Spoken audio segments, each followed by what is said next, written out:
You're listening to today's inspirational message on the Proverbs with Kurt Bjorklund. Tim Keller writes about Proverbs 13:18 that says, "Poverty and disgrace come to him who ignores instruction, but whoever heeds reproof is honored." He says this, "The irony is that pride, which hates correction, inevitably leads to public failures and brings shame." A translation of a Hebrew word that means to be taken lightly.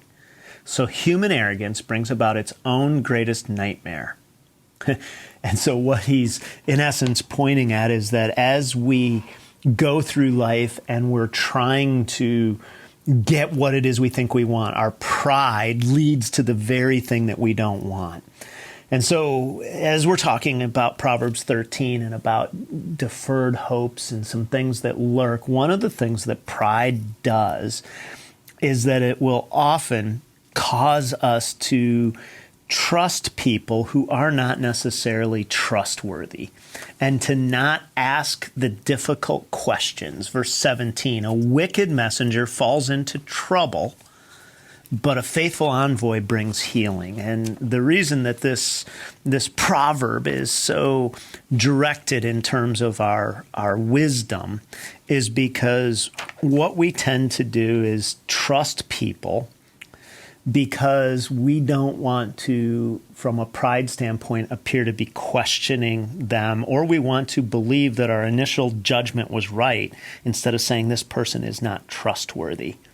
And so this is basically saying, don't trust an untrustworthy person with something that's important to you, because they will inevitably fall into or cause trouble, and they'll never acknowledge that it's their fault.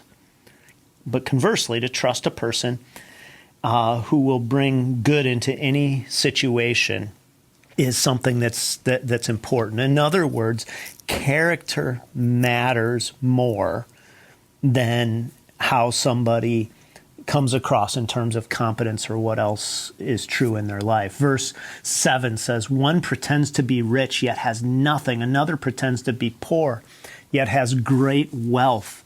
And what that's saying is be careful of the evaluation that somebody gives of themselves, because people are consistently showing themselves as they want to be perceived. And Proverbs is saying that pride will sometimes cause people to do this.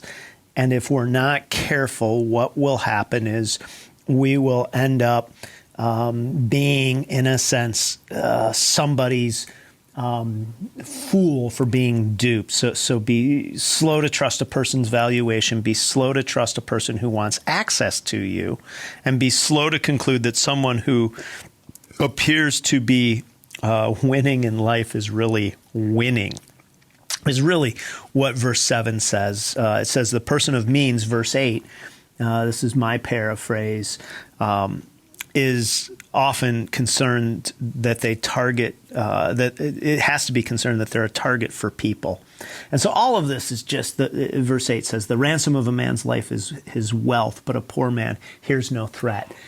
Here's the big picture, the big point that I think these couple proverbs are pointing to, and that is our pride will sometimes keep us from asking hard questions, from making tough assessments about people, but instead will cause us to say, I'm going to take the path of least resistance and trust people who aren't trustworthy, give people credit for something they don't deserve credit for in terms of their motives, instead of saying, I will choose to do the hard work of discernment in my life, and therefore, at times, really put myself in a place that seems unpleasant.